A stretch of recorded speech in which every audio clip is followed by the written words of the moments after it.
இலங்கையில பெல் 212, மற்றது 412. 412 அவர்கள் கூடுதலாக விஐபிஸ் தான் பயன்படுத்துவது.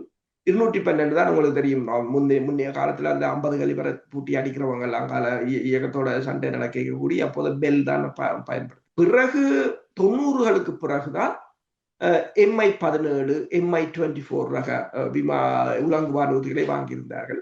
MI-17 வந்து அது சரக்கு உலங்கு வானூர்தி. கிட்டத்தட்ட அது ஒரு பெரிய உலங்கு வானூர்தி. அதான் இப்ப இந்தியாவும் அதைத்தான் பயன்படுத்த என்றால் அது கிட்டத்தட்ட 40 பேர் அதுல போகலாம். உங்களுக்கு தெரியும், அந்த 95ஆம் ஆண்டு வெத்திலக்கேணி கடற்பகுதியில வைத்து இயக்கம் சுட்டு வீழ்த்தின MI-17 கிட்டத்தட்ட 35 படையினர் இறந்திருந்தார்கள் அந்த ஒரு உலங்கு வானூர்தி. என்றால் அது மிகப்பெரிய அது படையினர் திருப்பு காவி என்றுதான் சொல்றது. அப்ப அது ரஷ்யாவிடம் இருந்து வாங்கியிருந்தார்கள். அதற்கு முன்னர் இலங்கை அரசிடம் ஒரு தாக்குதல் உலங்கு வானூர்தி என்று இல்லை. பெல் 212 அவர்கள் 50 கலிபரை அதில் பூட்டி 2 பக்கம் மண் சாக்கு அடுக்கி போட்டு அதைத்தான் ஒரு தாக்குதல் உலங்கு வானூர்தியாக பயன்படுத்துவது. பின்னர் தான் இந்த MI-24 ரஷ்யாட்டம் என்று அது தாக்குதல் உலங்கு வானூர்தி வாங்கினார்கள். ஆனால் இந்த MI-24 வந்து தமிழர்களுக்கு முதலே தெரியும். இந்தியா பயன்படுத்தியிருந்தது. 87ஆம் ஆண்டு இந்தியாவுக்கும் விடுதலை புலிகளுக்கும் இடையிலான சண்டையின் போது இந்தியா அதை கொண்டு வந்திருந்தது.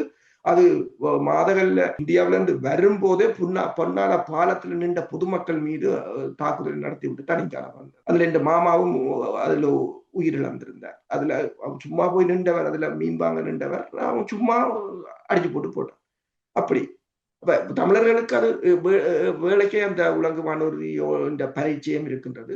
இந்தியா பயன்படுத்தியது. அதற்கு சண்டையின் போது பல MI-24 உலங்கு வானூர்திகளை இலங்கை இழந்திருந்தது. MI-17 ரகத்தை இழந்திருந்தது. அதாவது இலங்கை இராணுவத்திடம் இருந்த, இலங்கை வான்படையிடம் இருந்த எல்லா விமானத்தையும் விடுதலை புலிகள் தாக்கி அளித்திருக்கிறார்கள். எல்லா வகையான விமானத்தையும் தாக்கி அளித்திருக்கிறார்கள். அதுல மாற்றுகிறது. ஆனால் அதன் பிறகு வந்து இலங்கை அதை பெரிசாக பராமரிக்கவில்லை என்றுதான். பெரிசாக கொள்வனவுகளும் செய்யவில்லை, பெரிசாக பராமரிக்கவும் இல்லை.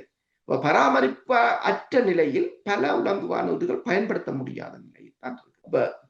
நீங்கள் புரியுது, 6 உலங்கு வானூர்தியை வைத்துக் கொண்டு மன்னார் மாவட்டத்தில் மட்டும் 79,000 பேர் சிக்கியிருந்தார். இப்ப பெல்லில எல்லாம் கிட்டத்தட்ட ஒரு 10 பேருக்கு மேல ஏற்ற முடியாது.